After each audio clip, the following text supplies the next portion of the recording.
Good evening, friends. Today we would like to discuss about types of bonds and their bond dissociation. First, we will discuss about types of bonds.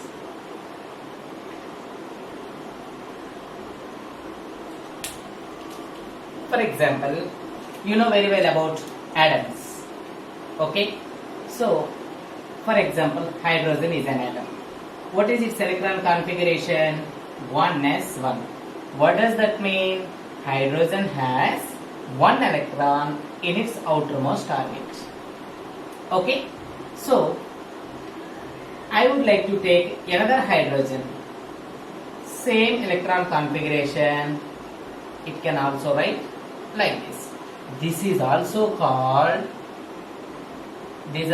called free radicals. Free radicals. For example, if you want to write free radical form for any particular other atom, just you take oxygen. Its atomic number is 8. Electron configuration is 1s2, 2s2, 2p4. So just you concentrate on outermost orbit. 2s2, 2p4. After filling single electron into each lobe, then you go for paired. So now you can write oxygen contains how many unpaired electrons? Oxygen contains 2 unpaired electrons. And also it contains how many lone pair of electrons? 2 lone pair of electrons. That's the reason most of the cases in the reaction you can see oxygen contains 2 lone pair of electrons. So this is the radical form of oxygen. For example, in the same case, I would like to take another oxygen.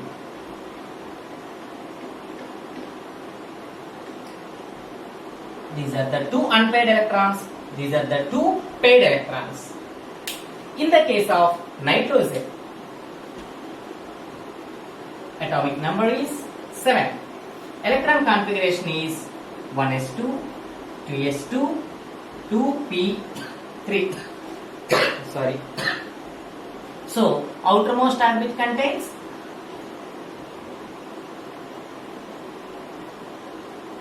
5 electrons. So, valence electrons are 5, but unpaired electrons are only 3. But it contains 1 lone pair of electron. So, that's why wherever you see the oxygen, you must have to recollect that oxygen contains 2 lone pair of electrons. Nitrogen contains 1 lone pair of electrons. But how many unpaired electrons? 3 unpaired electrons. So I would like to take another nitrogen. Same, it contains 3 unpaired electrons. So the purpose of taking 2 atoms is, these are also called free radicals of atoms. Free radicals of atoms. For example, if I join these 2 free radicals, free radical and free radical, these 2 are going to form a bond. Generally, bond needs 2 electrons. One of the electron from one hydrogen, another electron from another hydrogen. By mutual sharing, it is going to form a bond. That is the bond between hydrogen and hydrogen. How many bonds these are called? Only one. Hence it is called single bond. In the case of oxygen, here oxygen, 2 unpaired electrons, 2 lone pair. 2 unpaired electrons, 2 lone pairs. Now, in between oxygen, one unpaired electron is going to form a bond. One unpaired electron and another unpaired electron is going to form a bond. So thereby, in between oxygen and oxygen, we can see 2 bonds. Those are called one sigma bond and one pi bond. Is also called double bond.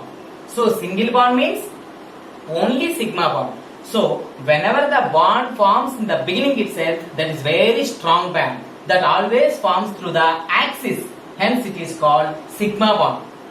In between oxygen and oxygen also, whenever the single electron is going to be involved in the formation of a bond with another oxygen, initially that forms sigma bond, followed by lateral overlapping, it is going to form another bond that is called pi bond. So, in the case of single bond, what type of bond that is? Sigma bond, very strong bond. In this particular case, one is sigma bond, another one is pi bond. So, double bond contains one sigma bond and one pi bond. In the case of nitrogen, the same concept. It contains one lone pair of electron and three unpaired. One lone pair of electron and three unpaired. So between nitrogen and nitrogen, you can see the first bond, that is sigma bond. The rest of, this is first bond. The rest of two electrons form a bond and the remaining two electrons form a bond. So in between nitrogen and nitrogen, you can see three bonds. It is none other than triple bond. So one is strong bond. So the bond forms after strong bond formation, those are called weak bonds or pi bonds. In the single bond, sigma bond. In the case of double bond, one sigma bond and one pi bond. In the case of triple bond, one sigma bond and another two pi bonds. Okay, so these are the different types of bonds: sigma bonds and pi bonds, single bond, double bond, triple bond. Sigma bond is a strong bond, pi bond is a weak bond. For example, amongst these three, which one is the stable one? Sigma bond, strong bond. Whatever the molecule is formed by the strong bonding forces, that is very strong molecule. Of course, it has one strong bond and weak bond. Automatically, the other molecule can attack on this. So, it is somewhat weak when compared with hydrogen, H2 molecule. In this particular case, there are two pi bonds. So, more the stability, less reactivity. So, here somewhat weak bond is there. So, it is ready to react with another molecule. Hence, it is having somewhat reactivity. So, it is more reactive when compared with this one. In this particular case, you can see maximum number of pi bonds, maximum number of pi electrons. That's why it is more reactive when compared with rest of two. Okay, so this is the differentiation between sigma bond and pi bond, single bond, double bond and triple bond. Okay, in this way bonds are going to be formed. Okay, let us come to bond dissociation.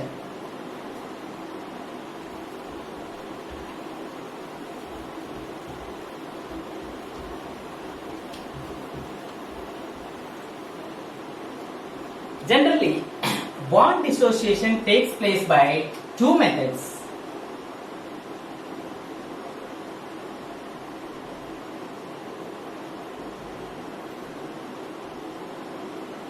Okay, bond dissociation can be occur by two methods. One is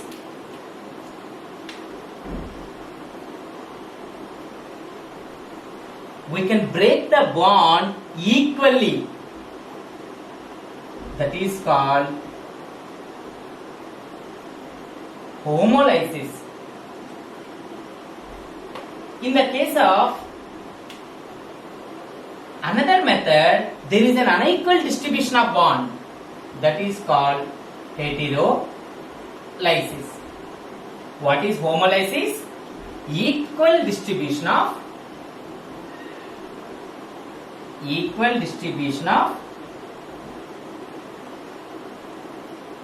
bonded electrons.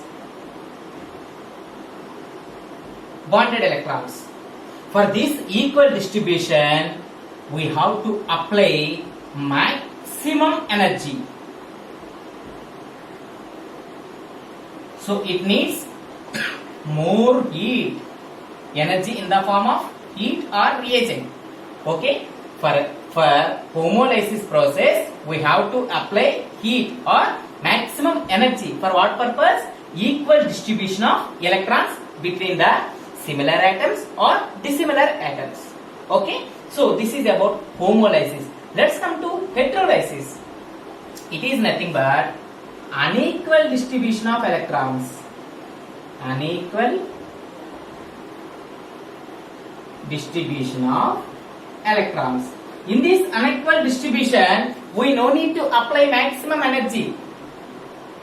Less energy is enough. In this particular case, we no need to apply more heat. Less heat is enough. Okay, so either homolysis or heterolysis need the help of some heat. Less heat, more heat. Sometimes heat may not be required for heterolysis because because those particular bonds are very weak in nature. Okay, in this particular case, you have to apply maximum energy to break them. Okay, so there are two types of bond dissociations. One is homolytic bond dissociation, heterolytic bond dissociation. Homolytic bond dissociation needs maximum energy or maximum heat for unequal distribution of electrons. For example, equal distribution of electrons generally yields free radicals. Free radicals. Unequal distribution of electrons yields one atom is having more number of electrons, another atom may have very less number of electrons, means one is a gainer, another one is a loser. So in that particular case, we will be getting ions, hence those are called ionic radicals. Those ionic radicals may be positively charged or negatively charged ionic radicals, either cations or anions. Cations are also called electron rich or deficient species. Electron deficient species. Hence, those positively charged ionic species act as a electrophiles. Negatively charged ionic species or radicals act as a nucleophiles. So, what does bond dissociation give? Bond dissociation give either free radicals or ionic radicals. In the case of free radicals, bond mainly cleaved by homolytically. In the case of ionic radical formation, bond can be cleaved by heterolytically. So that is ionic radicals like electrophiles or nucleophiles. So you have to remember this particular concept while writing the reaction. Okay? So bond dissociation is two types. What type of dissociation needs energy? Homolytic dissociation. What type of dissociation doesn't need maximum energy? Heterolytic bond dissociation. So now you may get one idea. So homolysis means whatever the molecule undergo homolysis, that molecule is a strong molecule. That's why it needs maximum energy. Whatever that molecule is there that has very strong bonds like sigma bonds. But in this particular case, pi bonds may be present. Okay? So let us see what type of molecules undergo this type of particular bond dissociation. Okay?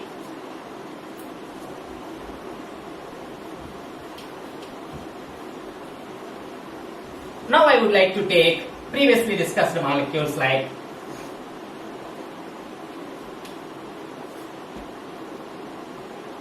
H2 molecule. The bond between iron and hydrogen is single bond. If it undergo homolytic bond dissociation, it yields hydrogen free radicals. Okay? In this particular case, O2, the bond between an oxygen and oxygen is double bond.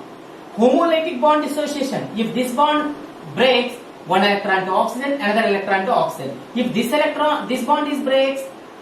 bond breaks, one electron to oxygen and another electron to oxygen. Obviously, oxygen contains two lone pair of electrons too. Okay, so in the case of another molecule, in between nitrogen and nitrogen, there is a triple bond. During its cleavage, nitrogen free radicals are formed. In the case of chlorine gas, the outermost orbit contains 7 valency electrons. one is unpaired, 3 are lone paired. So that's why it is going to form single bond between them. When it undergo homolytic cleavage, there is a formation of chlorine free radicals. Okay, so in the case of fluorine also, the bond between fluorine and fluorine is same, fluorine free radicals. For example, if you take any particular organic molecules like methane, if it undergoes any particular homolytic cleavage, you will be getting methyl free radical. This is a methyl free radical. This is the way how free radicals are going to be formed by the process called homolysis. This method is called homolysis. All are undergoing homolysis. In the case of another case, what is that? Heterolysis.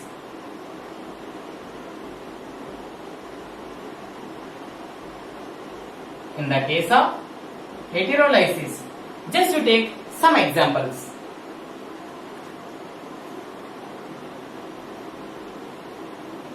What is this? Hydrogen chloride. It can break into hydrogen plus ion, chlorine minus ion. It is a positively charged ion, it is a negatively charged ion. So it acts as a cation, it acts as an anion. Cations are electron deficient species, act as a electrophile. It acts as a nucleophile. Okay? Next, you can take water molecule.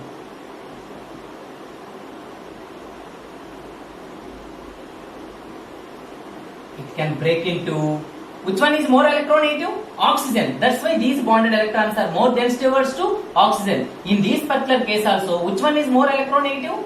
Chlorine. So these bonded electrons are more attract towards to chlorine. In this particular case also, OH minus. How many lone pair of electrons are there? 2 lone pair of electrons. Along with these bonded electrons, it attains negative charge. You can also express this particular charge in terms of 2 more electrons. These 2 electrons just because of whom? This negative charge. And hydrogen free radical. Hydrogen ion. So that's why water molecule undergo heterolytic bond dissociation or heterolysis to yield hydroxide ion and H plus ion. Which one is an electrophile? H plus is an electrophile, OH minus is a nucleophile.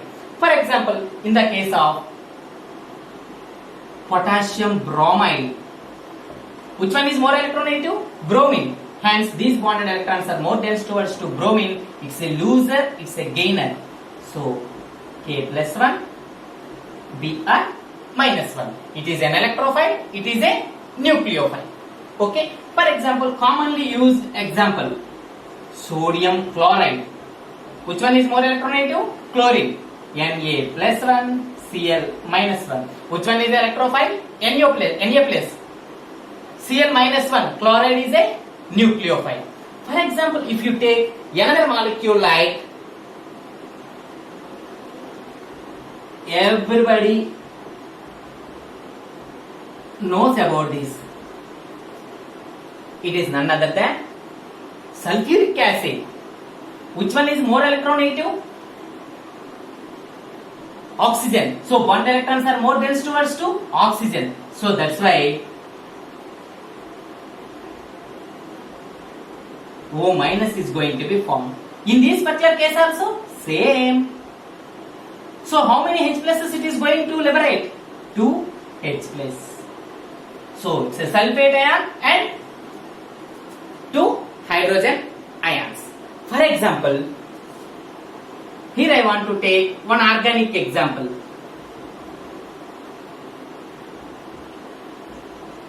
What is this? Sodium ethoxide.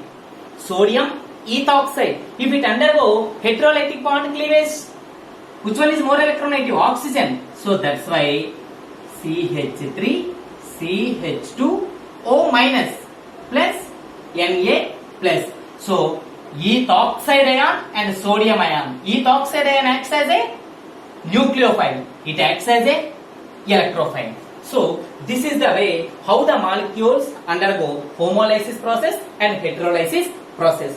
These type of bond dissociation we can commonly see in any type of reaction. While writing the reaction, we should have to know about these particular bond dissociation. At the same time, you should have to know about which one is the sigma bond, which one is the pi bond. Let us see what are reactions, and what are the various types of reactions. Okay, about the reaction and the types of reactions we will see in the next video. Okay, thank you.